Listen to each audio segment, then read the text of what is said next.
Get ready for a geopolitical drama that could reshape Canada's future. Picture a nation caught between the promise of independence and the pressure of a powerful neighbor. At the heart of this storm is Lockheed Martin, the U.S. defense giant, offering thousands of jobs to Canada. But with a catch, Ottawa must scrap its review of the contract to buy 88 F-35 fighter jets. Is this a generous deal or a veiled ultimatum?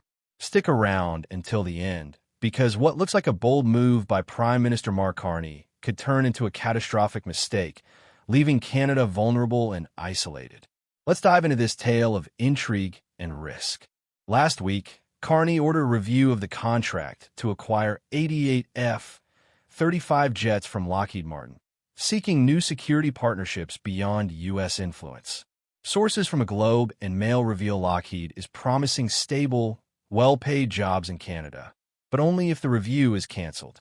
It's a clear ultimatum: stay with us or lose the benefits. To explore Canada's options, we're joined from Ottawa by David Perry, president of the Canadian Global Affairs Institute. Welcome. Thanks for having me. Canada can seek alternative suppliers after receiving the first 16 of the 88 F-35s. On Monday, Carney said it's prudent to re-examine this contract. Canada's defense plans have hit a massive roadblock. Carney is pushing for a political win by moving away from the U.S. F-35 program, hinting at European options like the Eurofighter and Saab Gripen. Headlines paint an epic clash with Donald Trump, portraying him as a furious president slamming doors on Canada. But the reality is different. The Pentagon in Washington controls the systems and technologies Canada relies on. What seemed like a step toward independence is crumbling, leaving the country with delays, rising costs, and a vulnerable military. Carney framed his plan as an act of sovereignty, arguing Canada shouldn't be tied to U.S. defense programs or political pressures. This resonates at home, casting him as a leader challenging a superpower for national interests. The media amplifies the drama, but behind the scenes, both sides quietly weigh risks and leverage. I announced today that Canada will meet NATO's 2% GDP target this year, 5 years ahead of schedule. We'll accelerate investments to meet new security needs, ensuring Canada is strong at home and reliable abroad. Every dollar will be invested wisely, prioritizing Canadian manufacturing and supply chains. We shouldn't send 3/4 of our defense spending to the U.S. We'll invest in new submarines, aircraft, ships, armored vehicles, artillery, radars, drones, and sensors for the Arctic. Behind these words is a detailed plan. Carney sees Europe, with programs like the Eurofighter, as an alternative. He points to deals like Portugal's Gripen purchase to show options exist beyond the U.S. His team believes this could score a political win and signal to Washington that Canada can act alone. But this plan carries risks. European jets mean new maintenance systems, pilot training, and technical support, areas where Canada has little experience. While the media portrays it as bold, the plan shows cracks. Europe seems viable at first, but production delays and Canada's unprepared industry complicate things. Carney highlights Europe as an escape from the F-35 program, but European officials quietly admit that without U.S. systems, Canada faces serious setbacks. The deep economic and military ties with the U.S. are at risk.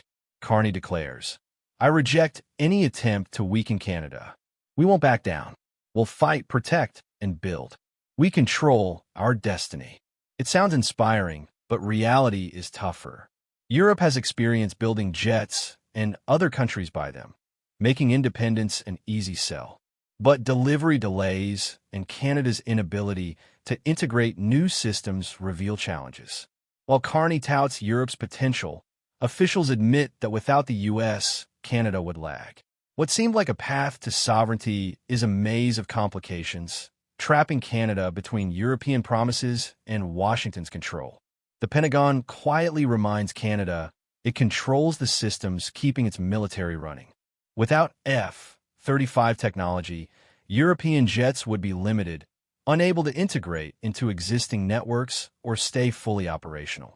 The U.S. warns that betting on Europe could cost Canada priority access to key technologies. European suppliers confirm this. Without U.S. cooperation, Canada would be vulnerable. Carney's plan, once bold, now looks like a risky political stunt. Canada is stuck between Europe, which can't deliver, and a U.S. unhappy with the idea of abandoning the F-35 program.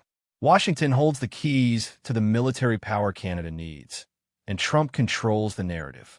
While media portray him as angry, the U.S. can sell jets globally without Canada's business. Without public confrontation, the Pentagon corners Canada. Carney's dream of a political win fades. With U.S. support in doubt and European timelines slipping, Canada's purchase plans unravel. Recently, Canada admitted it won't meet NATO's 2% target. Costs rise, contracts are adjusted, and the military relies on an aging fleet. The industry suffers. Maintenance crews struggle, and companies face uncertainty. Aerospace jobs are at risk, and unions warn of community impacts. What was sold as a $20 billion step forward now looks like a financial disaster. Deadlines stretch, and Canada must keep old planes flying longer. Public opinion splits. Some praise Carney for standing up to Washington. Others see a country unable to defend its skies or meet NATO obligations.